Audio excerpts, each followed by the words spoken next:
ಬರಿದಾಗಿದ್ದಂಥ ಕೆಆರ್ಎಸ್ಗೆ ನೀರು ಕೂಡ ಬಂತು. ಆದರೆ ಸಚಿವ ಸಂಪುಟ ವಿಸ್ತರಣೆ ಪಟ್ಟಿ ತಿಕ್ಕಾಟ ಇನ್ನೂ ಕೂಡ ಕಂಟಿನ್ಯೂ ಆಗ್ತಾನೆ ಇದೆ. ಹೈಕಮಾಂಡ್ ಹಾಗೆ ರಾಜ್ಯ ನಾಯಕರ ನಡುವೆ ಈ ಪಟ್ಟಿ ಗೊಂದಲ ಮುಂದುವರೆದಿದೆ. ಪಟ್ಟಿಯನ್ನು ಅಂತಿಮಗೊಳಿಸುವ ಸಂಬಂಧ ದೆಹಲಿಯಲ್ಲಿ ಕಸರತ್ತು ಇನ್ನು ಕಂಟಿನ್ಯೂ ಆಗ್ತಾ ಇದೆ. ತಾವೇ ತರಿಸಿಕೊಂಡಿರುವಂಥ ರಿಪೋರ್ಟ್ ಅನ್ನು ಮುಂದಿಟ್ಕೊಂಡು ಈಗ ಹೈಕಮಾಂಡ್ ನಾಯಕರು ಚರ್ಚೆ ನಡೆಸ್ತಾ ಇದ್ದಾರೆ. ಸಚಿವರ ಪಟ್ಟಿ ಅಂತಿಮಗೊಳಿಸೋಕೆ ರಾಹುಲ್ ಗಾಂಧಿ ಅವರಿಗೇನೋ ಒಲವಿದೆ, ಆದರೆ ಇನ್ನೂ ಕೂಡ ಫೈನಲೈಸ್ ಆಗ್ತಾ ಇಲ್ಲ. ಅದೇ ಪ್ರಾಬ್ಲಮ್. ಮುಂದಿನ ಚುನಾವಣೆಗೆ ಸಹಕಾರಿಯಾಗುವ ರೀತಿಯಲ್ಲಿ ಪಟ್ಟಿಯನ್ನು ತಯಾರು ಮಾಡಬೇಕು. ಇದು ರಾಹುಲ್ ಗಾಂಧಿ ಅವರ ಮನದಾಳ. ಇದಕ್ಕೆ ಸಂಬಂಧಪಟ್ಟಂತೆ ಅವರು ಆಸಕ್ತಿಯನ್ನು ತೋರಿಸಿದ್ದಾರೆ. ಜಾತಿ ಪ್ರಾದೇಶಿಕತೆ ಆಧರಿಸಿ ಪಟ್ಟಿಯನ್ನು ರಾಜ್ಯ ನಾಯಕರು ಹೈಕಮಾಂಡ್ ನಾಯಕರ ಕೈಗೆ ಕೊಟ್ಟಿದ್ದಾರೆ. ರಾಹುಲ್ ಗಾಂಧಿಗೂ ರಾಜ್ಯ ನಾಯಕರ ಪಟ್ಟಿಗೂ ಇದು ಹೊಂದಾಣಿಕೆ ಆಗ್ತಾ ಇಲ್ಲ. ಅದೇ ಪ್ರಾಬ್ಲಮ್. ರಿಪೋರ್ಟನ್ನು ಪರಿಗಣಿಸಿ ಪಟ್ಟಿಯನ್ನು ರಾಹುಲ್ ಗಾಂಧಿ ಖುದ್ದಾಗಿ ಸಿದ್ಧಪಡಿಸ್ತಾ ಇದ್ದಾರೆ. ಮತ್ತೆ ಪಟ್ಟಿ ಅಂತಿಮಗೊಳಿಸುವ ಸಂಬಂಧ ಹೈ ನಾಯಕರು ಒಂದು ಸಭೆಯನ್ನ ಮಾಡಿದ್ದಾರೆ.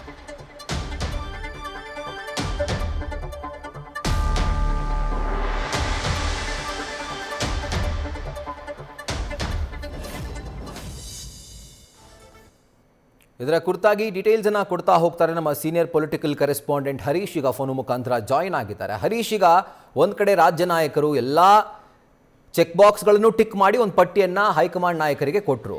ಆದರೆ ಹೈಕಮಾಂಡ್ ನಾಯಕರು ಆ ಪಟ್ಟಿಗೆ ವಿರೋಧ ವ್ಯಕ್ತಪಡಿಸ್ತಾ ಇರೋದು ಯಾಕೆ? ಇನ್ನೂ ಕೂಡ ಇದು ಯಾಕೆ ಫೈನಲೈಸ್ ಆಗಿಲ್ಲ ಅಂತ ಕಾರಣ ಏನು ಅಂತ? ರಾಹುಲ್, ಪ್ರಮುಖವಾಗಿ ಈಗಾಗಲೇ ಹೈಕಮಾಂಡ್ ನಾಯಕರ ಬಳಿ ರಾಜ್ಯ ಕಾಂಗ್ರೆಸ್ ನಾಯಕರು ಒಂದಷ್ಟು ಮಾತುಕತೆಯನ್ನ ಆಡಿದರೆ. ತಮ್ಮ ಪಟ್ಟಿಯನ್ನ ತೆಗೆದುಕೊಂಡು ಸಿಎಂ ಡಿ.ಕೆ. ಶಿವಕುಮಾರ್ ಆಗಿರಬಹುದು, ಮಾಜಿ ಮುಖ್ಯಮಂತ್ರಿ ಸಿದ್ದರಾಮಯ್ಯನವರಾಗಿರಬಹುದು, ಕೆಪಿಸಿಸಿ ಅಧ್ಯಕ್ಷ ಬಿ.ಕೆ. ಹರಿಪ್ರಸಾದ್ ಆಗಿರಬಹುದು, ರಣದೀಪ್ ಸಿಂಗ್ ಸುರ್ಜೇವಾಲಾ ಜೊತೆಗೆ ಕೆ.ಸಿ. ವೇಣುಗೋಪಾಲ್ ಸಮಕ್ಷಮದಲ್ಲಿ ಕೂತು ಮಾತುಕತೆಯನ್ನು ಆಡಿದ್ದಾರೆ. ಆದ್ರೆ 4 ದಿನಗಳ ಕಾಲ ದೆಹಲಿಯಲ್ಲೇ ಬೀಡು ಬಿಟ್ಟಂತ ರಾಜ್ಯ ಕಾಂಗ್ರೆಸ್ ನಾಯಕರಿಗೆ ಈ ತನಕ ಸಿಹಿ ಸುದ್ದಿ ಸಿಕ್ಕಿಲ್ಲ. ನೀವು ಸದ್ಯಕ್ಕೆ ಬೆಂಗಳೂರಿಗೆ ತೆರಳಿ ಅಲ್ಲಿ ಆಗೋ ಅಂತ ಕೆಲಸ ಕಾರ್ಯಗಳ ಬಗ್ಗೆ ನಿಗಾ ವಹಿಸಿ ನಾವು ಭಾನುವಾರ ಕೆ.ಸಿ. ವೇಣುಗೋಪಾಲ್ ಅವ್ರನ್ನ ಕಳಿಸ್ತೀವಿ ಅಂತ ಹೈಕಮಾಂಡ್ ನಾಯಕರು ಹೇಳಿದ್ರು.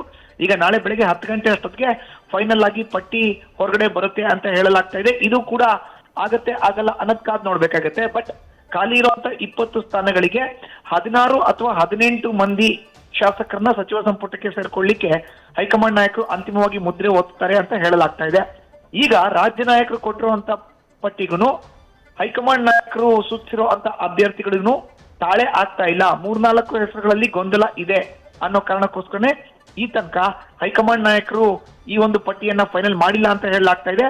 ಎಲ್ಲವೂ ಕೂಡ ಅಂದುಕೊಂಡಂತೆ ಆದ್ರೆ ಬೆಳಿಗ್ಗೆ 10 ಗಂಟೆ ಸುಮಾರಿಗೆ ರಾಜ್ಯ ಕಾಂಗ್ರೆಸ್ ನಾಯಕರಿಗೆ ನೂತನ ಸಚಿವ ಸಂಪುಟಕ್ಕೆ ಸೇರ್ಪಡೆ ಆಗುವಂತ ಶಾಸಕರ ಪಟ್ಟಿ ಲಭ್ಯ ಆಗುತ್ತೆ. ಅದನ್ನ ಲೋಕಭವನಕ್ಕೆ ಕಳಿಸ್ಬೇಕಾಗತ್ತೆ. ನಾಳೆ ಸಂಜೆ ವೇಳೆಗೆ ಕ್ಯಾಬಿನೆಟ್ ವಿಸ್ತರಣೆ ಆಗುವಂತ ಸಾಧ್ಯ ಇದೆ ಅಂತ ಉಲ್ಲೇಖ ಮಾಡಬಹುದು. ರಾಹುಲ್. ರೈಟ್ ಮಧುಸೂದನ್, ಮತ್ತೆ ನಿಮ್ಮನ್ನ ಸಂಪರ್ಕ ಮಾಡ್ತೀನಿ. ನ್ಯೂಸ್ ಫಸ್ಟ್ ನಿರ್ಭೀತಿಯಿಂದ ನಿಮ್ಮ ಪರವಾಗಿ.